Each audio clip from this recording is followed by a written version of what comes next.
आपको यही कह रहा हूं कि जहां परमेश्वर आपको भेजेगा वहां वो आपकी सप्लाई का क्या करेगा, ध्यान रखेगा। अगर आप अपनी कॉलिंग के बाहर जाएंगे, अपनी बुलाहट के बाहर जाएंगे, वहां वो आपके साथ नहीं। जिस तरह मैं परमेश्वर को बोलता है, परमेश्वर मैं बिजनेसमैन बनना चाहता हूं, मैं बिजनेस करूंगा, पैसों से तेरी चर्चिस को सपोर्ट करूंगा, मिनिस्ट्रीज को सपोर्ट करूंगा, ये मेरा प्लान था, परमेश्वर का नहीं। अगर मेरे प्लान में मैं खुद चलूंगा तो उसमें सफलता की कोई गारंटी नहीं,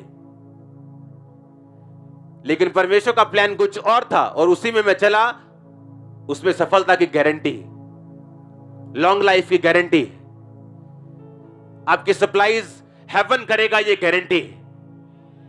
आप आज अगर यहां बैठे भी हैं ना, तो ये परमेश्वर की मर्जी के बिना नहीं बैठे। इसका मतलब हेवन आपकी सप्लाईज को पूरा करेगा। क्या आप परमेश्वर की मर्जी में जी रहे हैं? नहीं, मैं यही पूछ रहा हूं आपको। दाऊद की सफलता का सीक्रेट क्या था? उसे मालूम था, परमेश्वर की आवाज को सुन सकता था। परमेश्वर ने कहा, दाऊद इस समय तू सामने से जाना, उनसे लड़ना। दूसरी बार दाऊद सामने जाता, परमेश्वर कहता नहीं, इस बार पीछे से जाना, इस बार साइड से जाना, इस बार रात को जाना, इस बार दोपहर को जाना, इस बार थोड़े लेके जाना, इस बार ज्यादा लेके जाना। 66 लड़ाइयां लड़के, 66 लड़ाइयां जीत के उसकी इकोनॉमी को 1% भी फर्क ना पड़े, ऐसा सिर्फ परमेश्वर का बैक नेशन ही कर सकता है। एक लड़ाई अगर देश लड़े, उसकी इकोनॉमी जमीन में आ जाती। एक लड़ाई अगर एक देश लड़ ले, उसकी इकोनॉमी तहस नहस हो जाती। 2-3 अगर लड़ाइयां हो गई साथ में, तो उसको 20, 30, 40, 50, 100, 150 साल तक लग जाते हैं वापिस इकोनॉमी तक आते हुए। पर दाऊद को अगर आप देखें, 66 लड़ाइयां लड़ने के बाद भी उसकी इकोनॉमी हिली नहीं, क्योंकि उसने जब भी लड़ाई लड़ी, उसने परमेश्वर की आवाज के साथ लड़ी। हालेलुया। मैंने ऐसे लोग देखे, मिनिस्ट्री स्टार्ट की, हालाला चलो जी, 200 लोग, 400 लोग, 500 लोग, फॉरेन का एक ऑफर आया, सीधी फ्लाइट फॉरेन, अब इंडिया में दिखते ही नहीं। आपको क्या लगता है कि ये परमेश्वर की ओर से? नहीं। बहुत से लोग हैं जो डिस्ट्रैक्ट हो जाते हैं, बहुत से लोग हैं जो अपनी मेजर कॉलिंग को भूल जाते हैं, लेकिन उनको यह मालूम होना चाहिए कि जो कुछ भी वो करेंगे, उसके जिम्मेवार वो क्या होंगे? वो खुद होंगे। परमेश्वर आपके पास तभी तक है जब तक आप उसकी मर्जी में हैं। अगर परमेश्वर ने आपको फॉरेन के लिए नहीं चुना, आप वहां चले भी जाएंगे तो फेल होके वापस आएंगे। और अगर परमेश्वर ने आपको चुना, वो आपको वहां लेके जाएगा, आपकी सेटिंग कराएगा, आपके हेवनली सप्लाईज को पूरा करेगा, सारे रास्तों को खोलेगा, हेल्पर्स आपको देगा, सब कुछ वो आपके लिए करेगा। तो अब प्रॉब्लम ये है कि अब मैं परमेश्वर की मर्जी को सुनूं कैसे? आज मैं कैसे जानूं कि परमेश्वर मेरी जिंदगी में क्या चाहता है? मैं कैसे समझूं, जो एक विश्वासी हूं, मान लो आप सोच रहे हैं कि मैं कैसे समझूं परमेश्वर मेरी लाइफ में क्या चाहता है, मैं कहां जाऊं, मैं किधर जाऊं, मैं क्या करूं, मैं क्या ना करूं, तो मैं कैसे समझूं? यही तो आपका होमवर्क है। हालेलुया। यही तो आपका होमवर्क है। यही चीज तो आपको प्रेशर करती है कि आप पवित्रताई में जिए। यही चीज आप पे डंडे मारेगी कि अगर आप पवित्रताई में नहीं जिएंगे, वो आपकी अगुवाई नहीं करेगा। आपको मालूम नहीं होगा आपकी फाइनल डेस्टिनेशन क्या है, आपको मालूम नहीं होगा परमेश्वर का प्लान क्या है, आपको मालूम नहीं होगा आप कहां जाएं और कहां ना जाएं।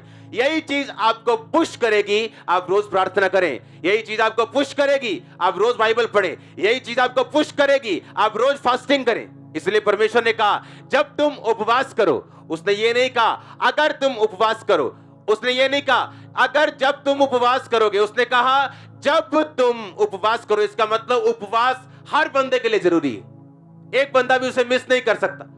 उसने कहा जब तुम प्रार्थना करो, उसने ये नहीं कहा अगर तुम प्रार्थना करो, उसने कहा जब तुम प्रार्थना करो तो अपने दरवाजे को क्या कर लो, बंद कर लो और पिता से गुप्त में प्रार्थना करो।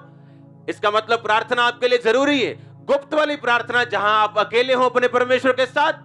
जब तुम उपवास करो, इसका मतलब हफ्ते में कम से कम एक उपवास आपको जरूरी है। उसने कहा जब तुम बोवो, इसका मतलब बोना क्या है, जरूरी है। और जब हम परमेश्वर के साथ सही वॉक, सही रास्ता, हम उसके साथ चाल चुन लेते हैं कि हम परमेश्वर के साथ साथ ही चलेंगे। वो क्या चाहता है आपकी लाइफ में, दिन प्रतिदिन आपकी लाइफ में जाहिर करता है प्रैक्टिकली, और आपको लेके जाता है। वो स्लोली हो सकता है, पर श्योरली हो सकता है। जहां फिर वो आपको लेके जाएगा, वो आपकी फुल जिम्मेवारी लेगा। और याद रखो, जहां उसने आपको भेजा नहीं, वहां उसकी कोई जिम्मेवारी नहीं। आज लोग कंप्लेंट करते सेवकाइयों में कि मेरे घर में घटी, मेरी सेवकाई में घटी, हम ग्रो नहीं कर रहे, हम ये नहीं कर रहे। अगर परमेश्वर ने आपको वहां भेजा नहीं, आप कंप्लेंट नहीं कर सकते। उसने कहा मैंने तुम्हें बिना ऑफरिंग, बिना पैसों के भेजा सेवा करने के लिए, तुम्हें घटी हुई? कहते नहीं। परमेश्वर ने कहा मैंने बिना जूतों के भेजा, बिना झोली के भेजा, कुछ तुम्हारे पास नहीं था, तुम्हें घटी हुई? कहते परमेश्वर हमें कोई भी घटी नहीं हुई। और यही चीज के लिए परमेश्वर पौलुस को बचाना चाहता था। इसलिए पौलुस जब लिखा एशिया में जाने लगा, बितुनिया में जाने लगा, परमेश्वर की आत्मा ने कहा नहीं वहां मत जाना। और रात को उसे दर्शन आता है, उसे मकदूनिया में जाना है और लोगों को बचाना है। क्या आपको मालूम है कहां जाना है? क्या आपको मालूम है क्या करना है? क्या आपको मालूम है कौन सा बिजनेस चूज करना है, कौन सी जॉब चूज करनी, कौन सी सेवकाई, कौन सा इलाका उसके लिए चूज करना है? ये निर्धारित करेगा आप सक्सेसफुल होंगे या नहीं होंगे। हालेलुया।